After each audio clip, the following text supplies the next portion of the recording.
and whatnot, because by then I'll just be doing this every single show. But back to the original topic of Jameson Williams. I wanted to get Chase involved on this. How would you feel about Jameson Williams getting extended?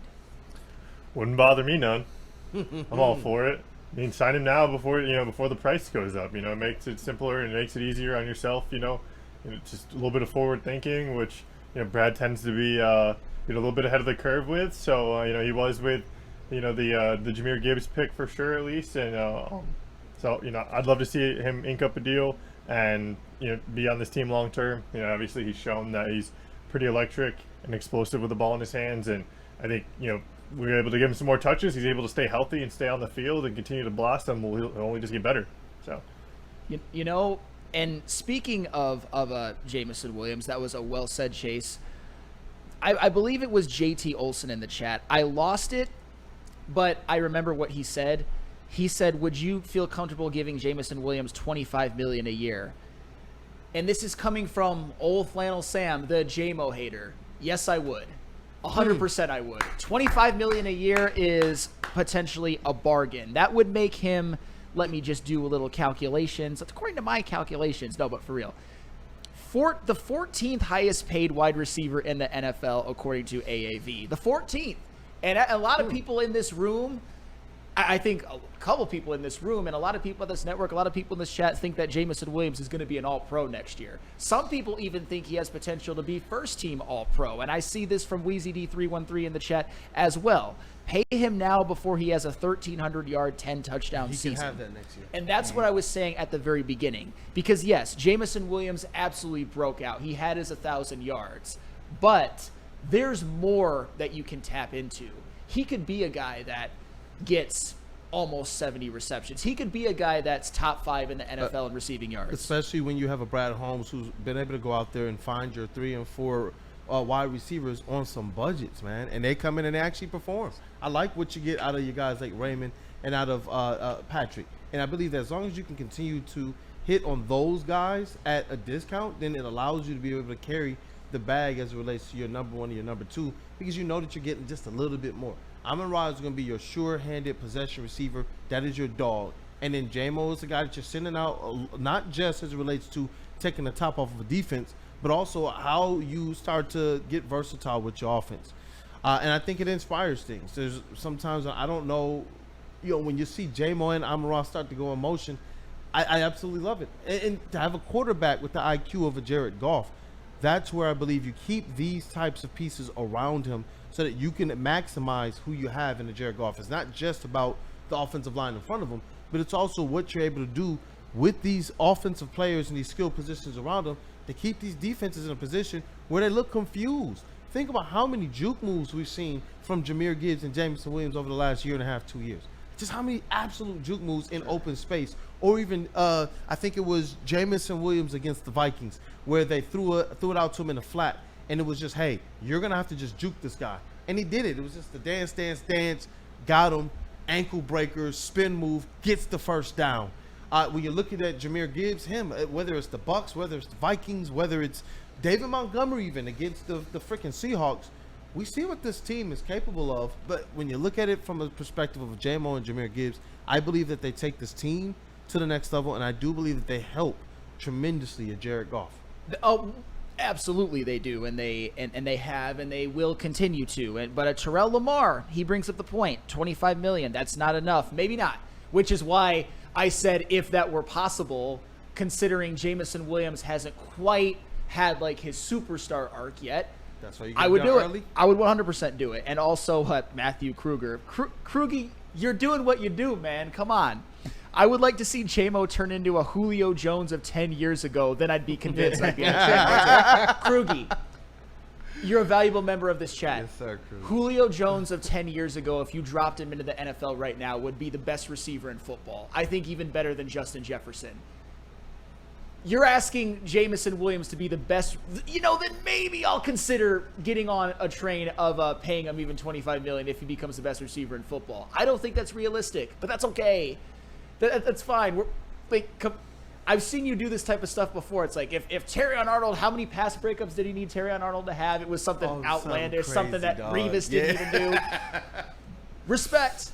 But oh man, you know, we're gonna get to some phone calls for sure. 313-552-6322. Go ahead and pin that, JV, and if you would. I see Big also on the chat. He says, so 25 mil for Jay Gibbs, 40 mil for Hutch, and 35 mil for J-Mo too.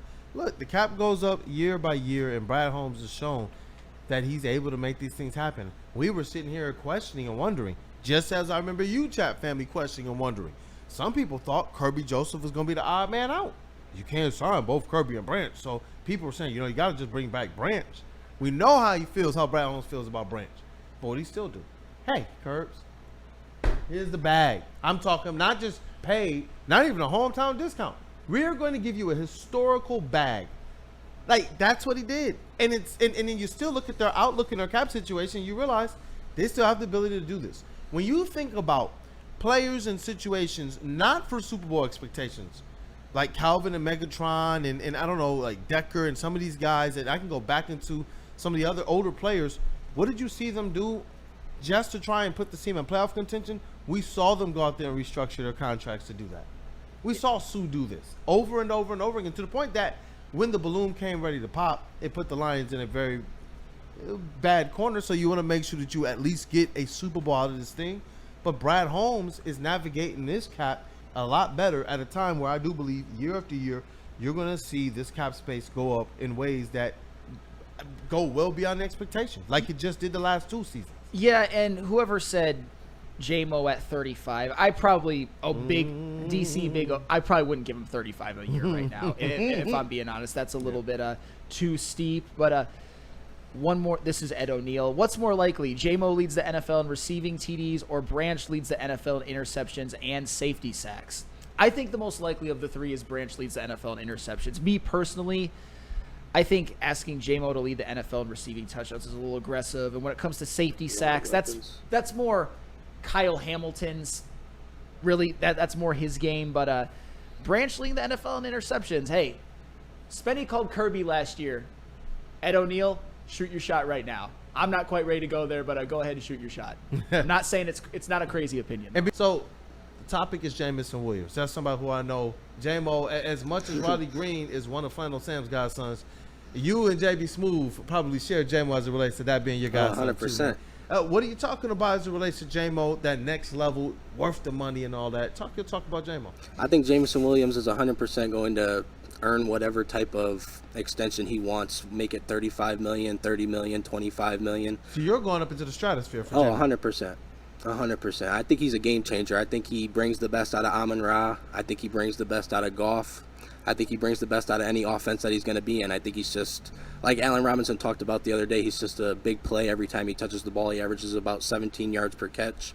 It's just ridiculous. He just takes the top off of a defense. He gives them another dimension that they don't have. Yeah. That's dang. No, go ahead, bro. No, in terms of players who had a high volume of receiving yards, Jameson Williams did lead the NFL in yards per catch last year, which one of the reasons he was drafted here to do things like that. And last year he absolutely delivered 100%. And I wonder, like, because I know a lot of us are kumbaya and lockstep. Is there? I don't even see a reason. Like, sometimes you ask, all right, just to be thorough, is there a reason why you wouldn't go out there and cash out on a guy like a Jameson Williams? And I can't find it. The noise he's turned down, the stuff that people thought would follow him through his career is turned down. The organization has been consistent that he is an individual who is effectively maturing on the fly while going through some injury stuff as well. And we've seen this guy turn down the noise, lock himself in whatever offseason room with Jared Goff, and that chemistry was on display. Everything that you talk about what he did last year wasn't like he was just out there. Like, no, they had to work on not just getting better individually, but getting better as a team, getting better as it relates to who's your leaders, getting better as it relates to I love the fact they brought in Teddy Bridgewater. They've realized that's something that works for Jameson Williams. And so as I continue to go through this, the reasons why I would say maybe he's not worth the investment early on, he's gone out there and he's just putting extras through all of those things, from the maturity standpoint to the skill set standpoint to the does he have the hands?